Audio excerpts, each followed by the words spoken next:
it's Michael Caputo again for Still Standing. You can catch these videos and my audio podcast every week, as well as some blogs now and then at stillstandingpodcast.com. You can subscribe there if you want to. Don't subscribe if you don't want to. Check it out.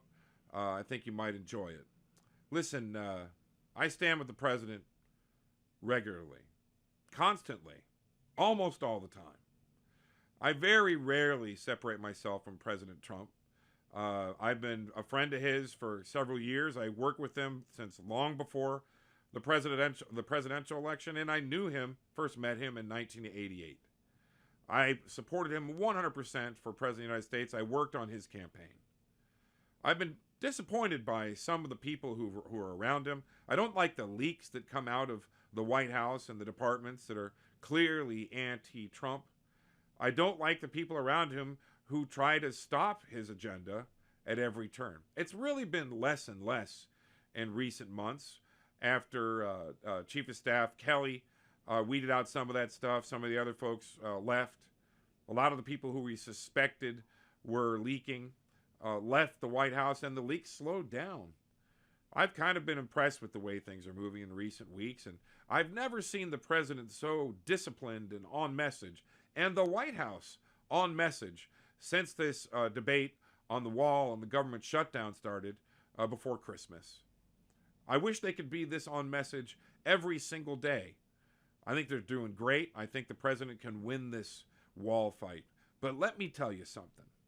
Whoever is advising the president to take money out of FEMA funds devoted to recovery from the hurricane victims in Puerto Rico, Florida, Texas, Hurricane Maria, and others, whoever is advising him to take that money in order to build the wall is doing him a huge disservice. First of all, I think it's intentional to make him look bad. Why would somebody who is honestly advising the president tell him that he should take money from people who truly need it? I've been involved in hurricane recovery on the side of the victims since Hurricane Katrina. FEMA has been screwing hurricane victims, especially the National Flood Insurance Program, for years. And if there is one place in the administration where the swamp is deep and needs to be drained, it's the National Flood Insurance Program. But really, the people who suffered from these hurricanes, every hurricane since Katrina, Sandy, and others, the floods in Louisiana, none of them deserve to have their money taken away so that it can be put to the wall. I support the wall 100%. I think it needs to be built, and I think the president should pursue every avenue to use his authority to pay for building the wall. But whoever is advising the president to take money away from hurricane victims is doing him a huge disservice. Let me tell you something. You know, so much is going wrong with the people, the victims, especially in Puerto Rico, but also in Texas and Florida. There's so much damage that people are suffering. The insurance companies this time around, FEMA as well, the National Flood Insurance Program is always screwing the victims. But the insurance companies this time around are really giving it to the victims of Hurricane Maria, especially in Puerto Rico. The president doesn't think this way. Whoever has advised this and leaked it to the press doesn't understand President Trump.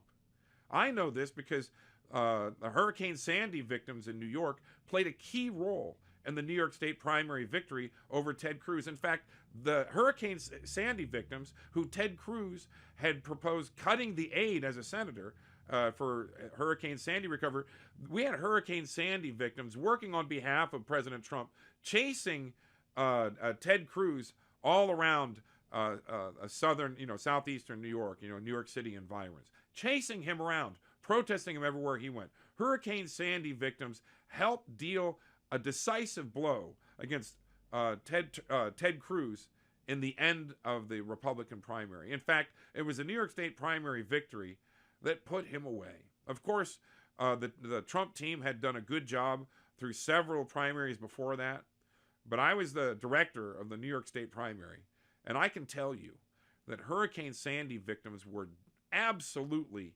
supporting Donald Trump because they had been screwed by FEMA over and over and over again. And they saw in President Trump somebody who would drain the swamp and give the people what they deserve. Let me tell you something.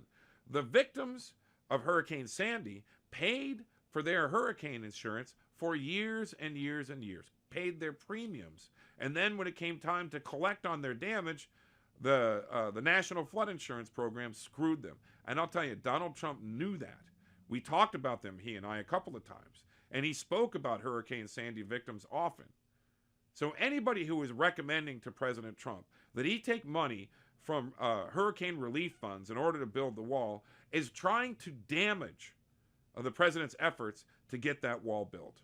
That's what's going on here. Please, President Trump, whatever you do, leave those hurricane relief funds alone.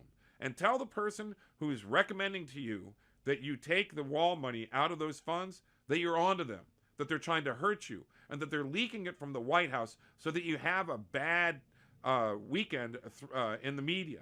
Stop them. Don't do it. Whatever you do, leave those hurricane relief funds alone and build the wall. That's good for all of us, including hurricane victims. It's Michael Caputo for Still Standing. Thanks a lot for listening in, and check it out at stillstandingpodcast.com.